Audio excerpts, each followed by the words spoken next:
Assalamualaikum dan salam sejahtera dan salam keselamatan.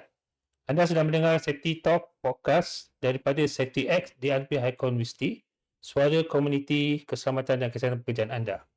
Sebagai peneraju datang latihan korporat KKP, SafeX membawa podcast ini khas untuk menyalurkan maklumat terkini kepada awam-awam. Dalam episod kali ini, kita akan menceritakan tentang psikososial di tempat kerja ataupun psychosocial hazard di tempat kerja. Saya Major Syaizal bin Samsudin, host untuk anda pada siri ini, dan hari ini saya tidak berkesorangan. Saya bersama dengan Dr. Kasibet, anak lelaki Govida Sami, Ketua Seksyen Kesihatan Pekerjaan. Selamat datang, Doktor. Selamat datang je. Okay. Boleh cerita sedikit tentang latar belakang Doktor? Okey. Saya Dr. Kesavan Govida Sami, penolong pengarah Ketua Seksyen Kesihatan Pekerjaan, Jabatan Keselamatan dan Kesihatan Pekerjaan. Jadi saya dah bertugas di sini selama 13 tahun dah, start daripada 2015 sampai sekarang. Dan sebelum ni saya bekerja di Hospital Sultan Haji Ahmad Shah, Temerloh. And then after that saya dipindahkan ke JKKP lah. JKP. Okay. Sampai sekarang saya berkhidmat di JKP Pahang. Okay. So maknanya Doktor expert lah dalam JKP apa ni? PhD ni kan? Okay.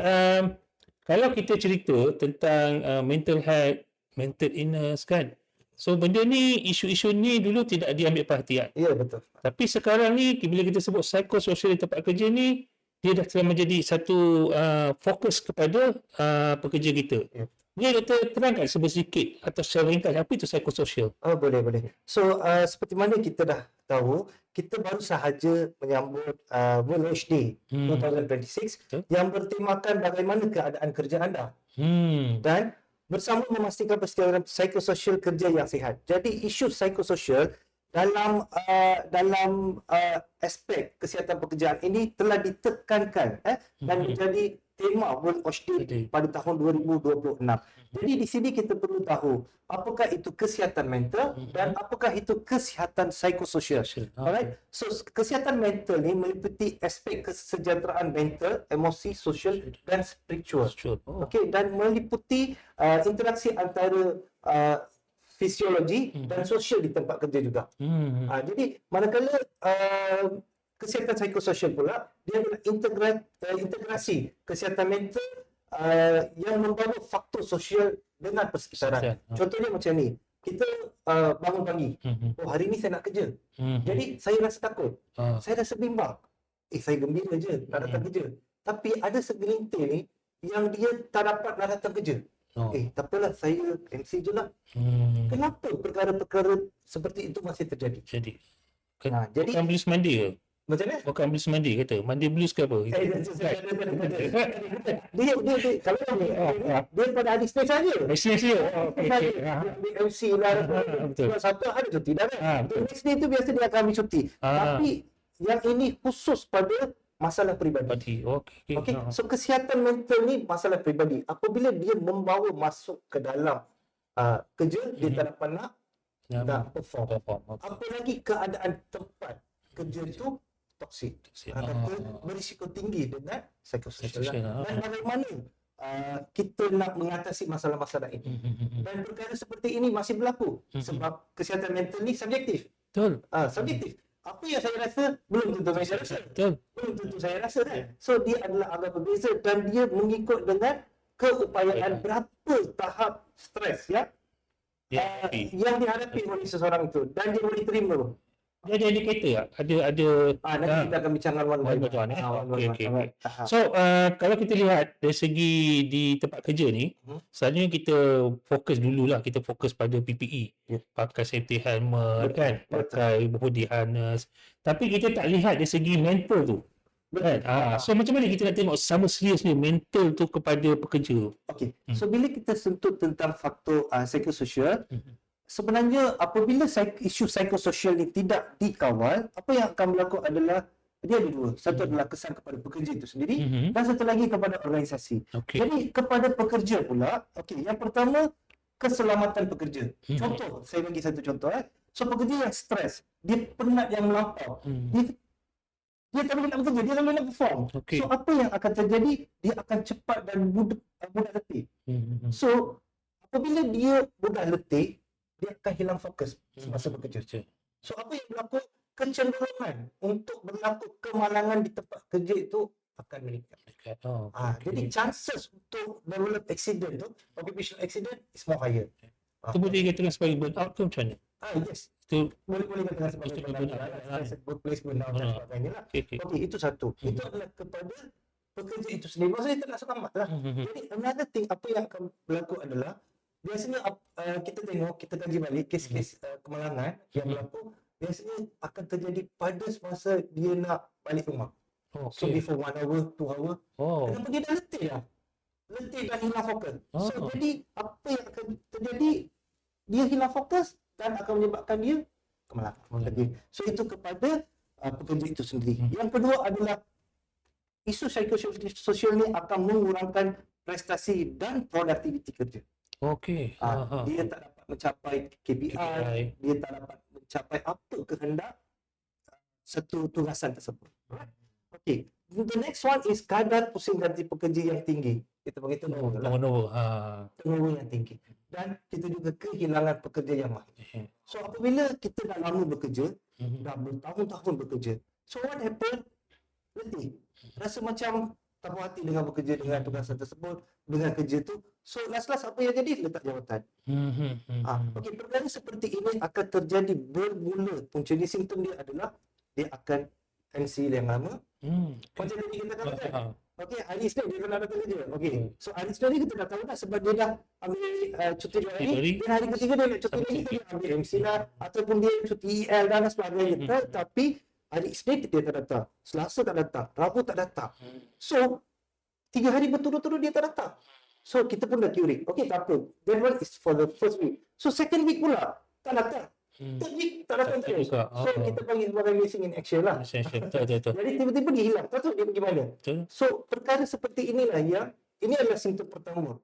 Orang tak nak datang kerja. Pekerja tak nak datang kerja. So kenapa terjadi seperti itu?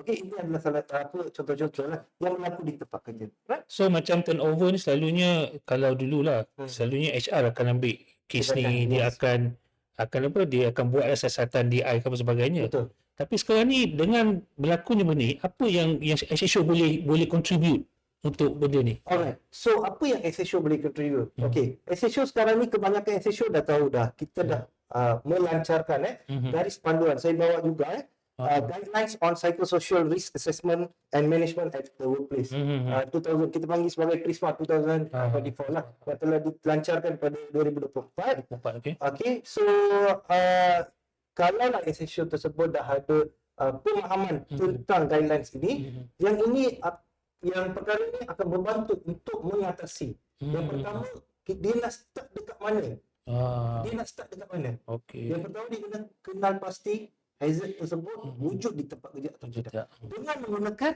tools inilah. Okey, tools yang saya tunjukkan di sini adalah guideline. Right? Okey. So dengan adanya wujudnya garis panduan ni akan memudahkan SHO untuk memahamilah. Tapi garis panduan ni dengan baca dia takkan faham. Betul. Dia takkan faham. Memang saya pun baca saya tak faham. Yes, betul. So kita kena attend lah khusus dia ada video, 26 dan sebagainya. Betul je. So kenapa JKP mendorong untuk mewujudkan garis panduan ni? Okey, so dia ada beberapa sebab dia lah. Yang pertama adalah trend masalah kesihatan mental di tempat kerja ni semakin meningkat. Okey, sejak kebelakangan ni JKP sendiri menerima banyak aduan berkaitan dengan isu psikososial yang berlaku di tempat kerja. Okey, yang berasas atau tidak berasas selepas siasatan lah, yang itu kita tak nak cakap sekarang. Tetapi isu psikososial ni dah ada, orang kata dah start dah. Okey, sebelum ni memang ada. Tapi sekarang ni orang dah mula membuka mata, pekerja dah mula membuka mata, pihak majikan dah mula membuka mata dan mereka datang ke pejabat kita untuk membuat aduan. Ada juga yang doktor kesihatan pekerjaan walaupun doktor psikiatrik, okey, mereka juga OHD yang membuat pelaporan secara rasmi kepada jabatan yang mengatakan pekerja daripada bahagian ni ataupun jabatan ni dia datang kepada kami untuk menerima rawatan. Jadi apabila doktor psikiatrik tersebut dia dah mengkaji apa semua dan dia mengesahkan bahawa saya rasa ni disebabkan oleh faktor pekerjaan. Jadi dia nak mensalurkan perkara ni kepada mana? Dia kena dia So maknanya kalau doktor itu buat diagnosis dan dia merasakan bahawa ini melibatkan pekerjaan, dia akan serah pada doktor. Yes, dia akan hantar notification kepada Notification kami. itu. Dan kami pula masuk ke tempat kerja tersebut dan kami akan mengesahkan sama ada yang first thing yang kita akan tengok adalah sama ada tempat kerja tersebut telah dijalankan penasiran risiko atau tidak. Ini yang first step. First step First step. Okay. Adakah ini menjadi kewajipan untuk melaksanakan Prisma ni? Okey, satu soalan yang bagus Tuan Meja. Memang betul ini adalah menjadi satu kewajipan kepada semua pihak majikan. Di mana telah diterangkan ataupun telah dikod dalam Akta Keselamatan dan Kesihatan Pekerjaan Seksyen 18B yang menyatakan bahawa pihak majikan hendaklah melaksanakan pentaksiran risiko di tempat kerja berkaitan risiko keselamatan dan kesihatan, dan ini juga termasuk risiko hazard psikososial. Dan bagaimana pihak majikan nak menjalankan risiko tersebut dah terkandung dalam guideline. Okay. So setelah DOS mengeluarkan guideline ni, kita dah ada pakar-pakar dalam guideline ni. So apakah fokus sebenarnya garis panduan ini diwujudkan? Adakah dia fokus pada beberapa sektor ataupun dia fokus pada semua sektor? So kita lihat sebentar. Nanti doktor akan jawab. Boleh.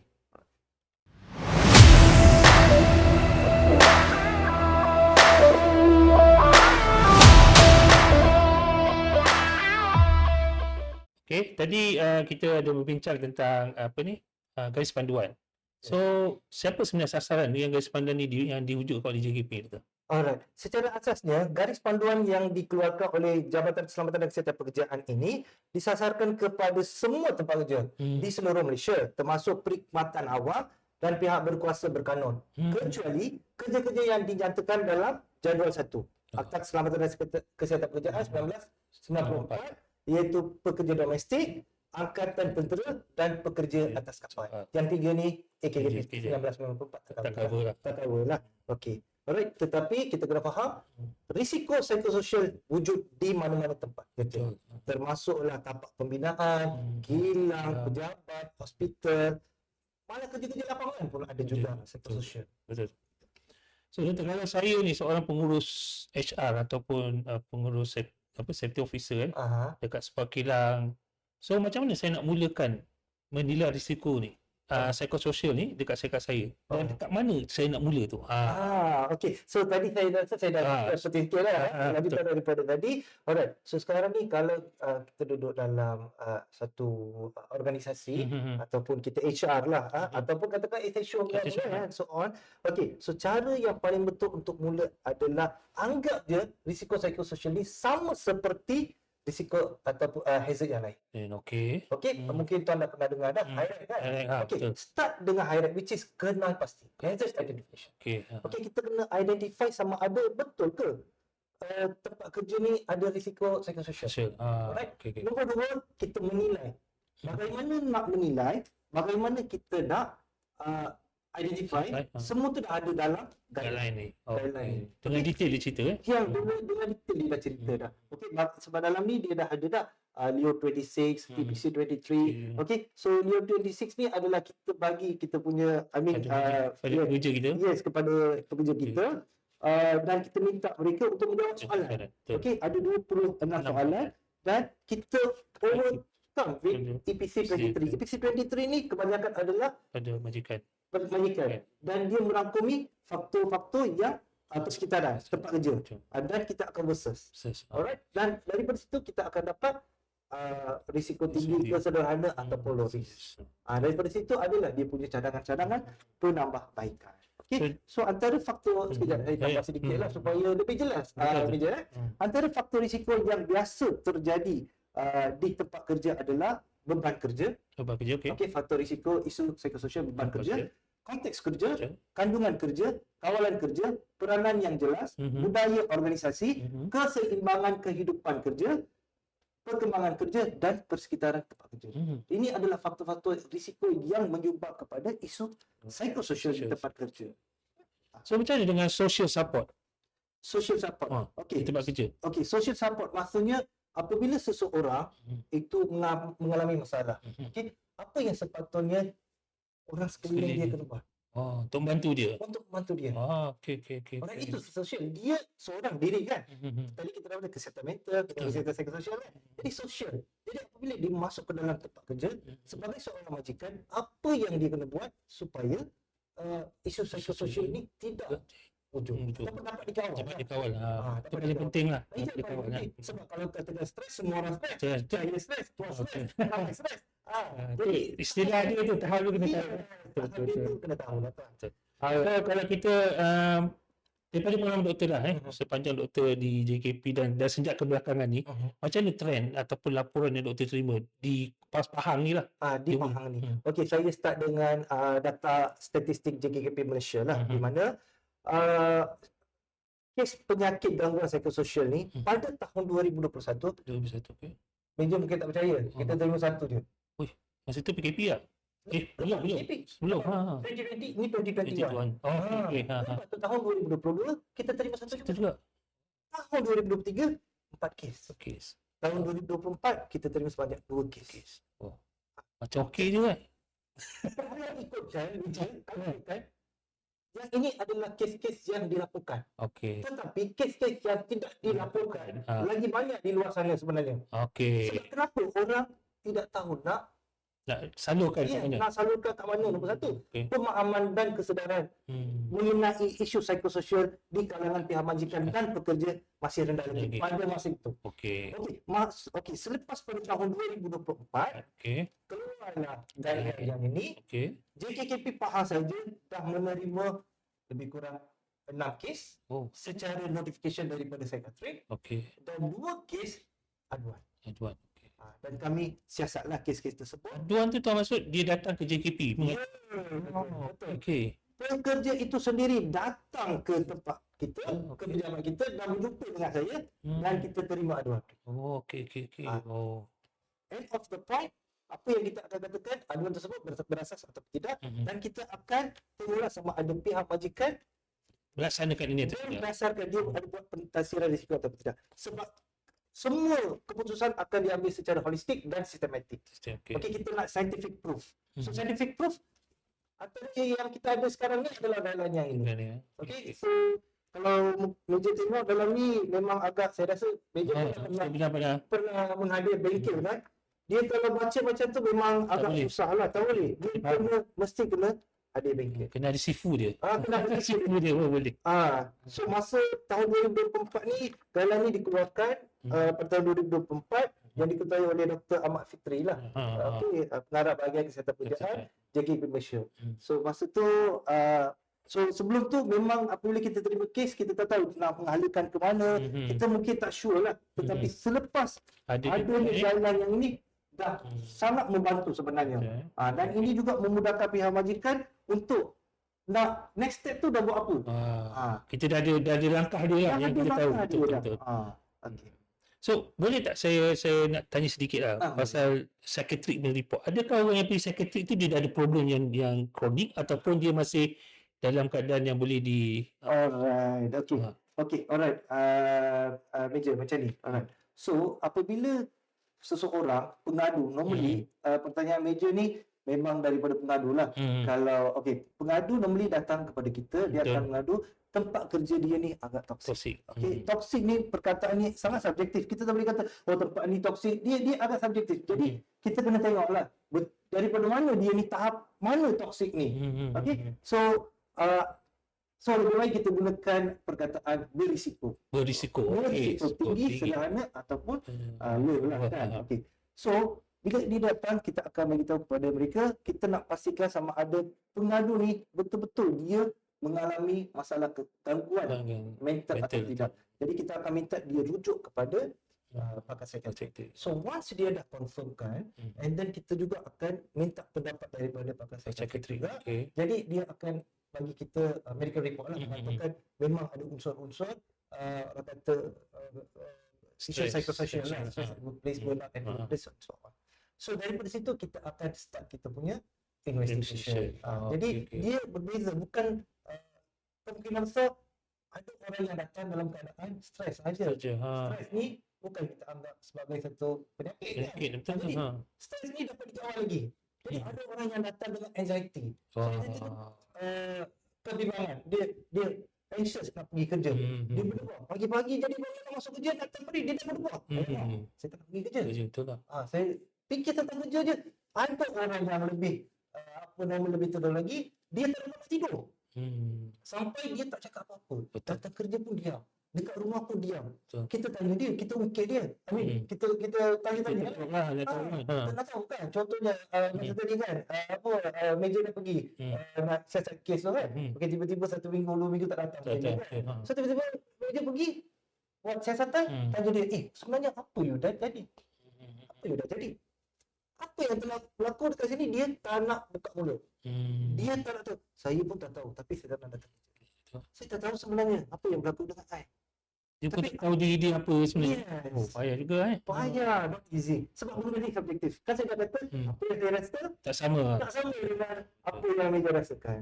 Seperti itulah. Betul, saya nak tanya pasal guideline ni doktor Ya, boleh. So, siapa yang boleh buat analisa risiko dalam guideline ni? Okey, analisa risiko maksudnya siapa yang boleh menjalankan penasiran risiko. Okey. So penasiran risiko hanya boleh dijalankan oleh PTP. Nama dia Psychosocial Trained Person. Okey, Psychosocial Trained Person ni normally seorang tu contoh kan, dalam satu organisasi manager kena hadir ke bangkit dan mendapatkan title.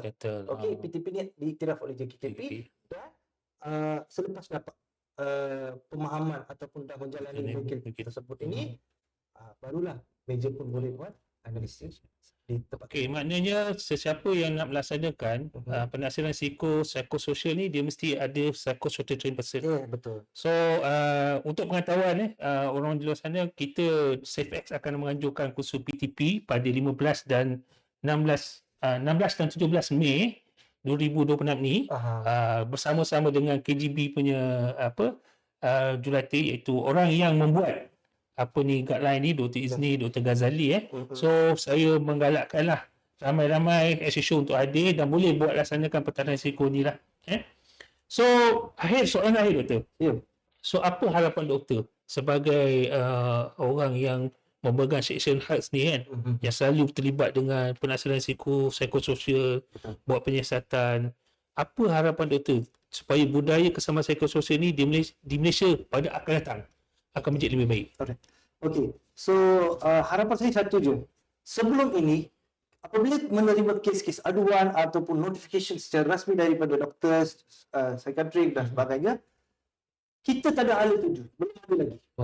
Okey. Tetapi apabila dah keluar guideline ini, saya mintalah pihak majikan untuk menjalankan pentasiran risiko psikososial di tempat kerja. Jangan tunggu ada kes baru nak start. Siap-siap buat dah. Sebab kenapa? Rio 26 yang ada dalam ni, dia akan menggambarkan, kita dah dapat tahu dah, tempat kerja tu berisiko atau tidak. Lebih kurang dalam 20-30% kita dah tahu dah. Betul. Sebab Rio 26 ni akan diisi oleh pekerja sendiri. Jadi apa yang dia rasa dia dah isi dah. Jadi daripada situ kita dah boleh start. Jadi jangan tunggu Dr. Kisawar akan datang. Dia akan bagi nanti NY dulu. Dia akan bagi arahan. Kita nak buat awal-awal lagi. Okey, supaya satu adalah kita dapat mengesan tahap bagaimana isu psikososial di tempat kerja tersebut. Jika ada, awal-awal lagi kita dah boleh prevention. Betul. Okey, so section kesihatan pekerjaan ni, dalam aspek kesihatan pekerjaan ni, kita bukannya menekan kepada treatment, tuan-tuan dan puan-puan. Kita hanya menekan kepada prevention. Okey, kita nak membuat pencegahan sebelum benda tu terjadi. So sebab tu bangunnya guideline lah, kita ada section, kita ada peraturan dan sebagainya. Okey. Saya tu sebab ada majikan dia salah faham. Sebab dia ingat guideline ni adalah untuk kita detect mental health pekerja. Okey. Tapi sebenarnya guideline ni bukan kita detect mental health pekerja kan. Kita melihatkan kepada situasi dari 3 benda aspek. Work demand, job support kan. So boleh tak kita explain lebih detail, sebab saya jumpa 3 majikan lah. Dia ingatkan Prisma ni adalah SSO buat, kita tengok mental health pekerja kita. Dia salah faham lah. Okey. Alright, saya faham. Okey. So seperti mana saya dah bagi tahu tadi kan. Dia mungkin kurang jelas apa. Okey. So dalam pentasiran Prisma ni, dalam guideline ni, dia akan mengenal pasti faktor risiko psikososial. Okey. Okey, dengan kita bagi borang saringan kepada pekerja untuk mengisi. Kalau tempat tu ada 100 orang, kita minta dia isi. Okey, so yang itu dari sudut pekerja. Okey, analisa pengurusan faktor risiko psikososial ni ada pula satu lagi checklist EPC 23 yang mengandungi 23 soalan. Okey, yang ini dari pihak majikan yang perlu lah, ataupun pihak majikan. So dia akan isi and then dalam tu dia dah bagi tahu dah tempat kerja tu macam mana, lighting tu, termasuk juga ada lighting dan sebagainya. Kalau Complete semua. Complete dah. Jika persekitaran kan, dia akan menilai persekitaran, workstation dia semua, workstation dia dan sebagainya.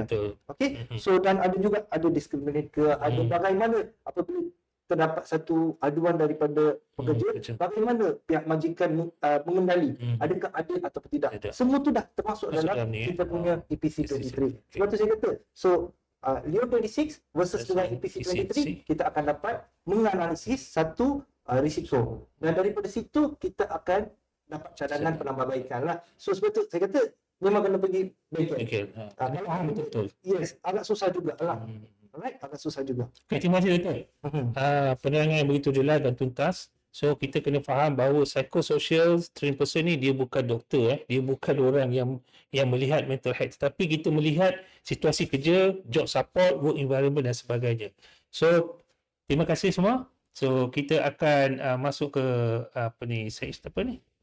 yang mitos dan fakta. So Doktor, risiko psikososial ni kita tak perlu masukkan dalam hierarki lah, hazard activity assessment risk control, kerana ia sukar diukur dan lebih bersifat subjektif. Adakah ini mitos atau fakta? Okey, jawapan dia adalah mitos. Okay. Dan penjelasan dia adalah trend global menunjukkan psychosocial hazard adalah emerging risk.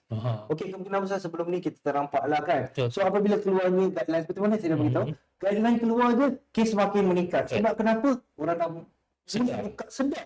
mula buka mata pandang terhadap isu psikososial ni.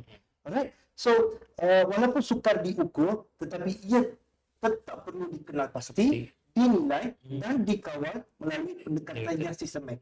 Sistematik ni apa dia? Guideline. Okey, balik kepada guideline ni je. Okey, sebab dia adalah salah satu tool yang masih kita ada lah. Okey. Terima kasih Doktor. So kita faham sekarang ni sebenarnya mitos adalah tidak perlu masukkan dalam hierarki, itu adalah satu mitos. Kita perlu masukkan dan kita perlu faham dan menggunakan Prisma Guideline. So itu saja daripada kami podcast pada hari ini. Safe talk, think safe. Assalamualaikum warahmatullahi wabarakatuh. Sekian.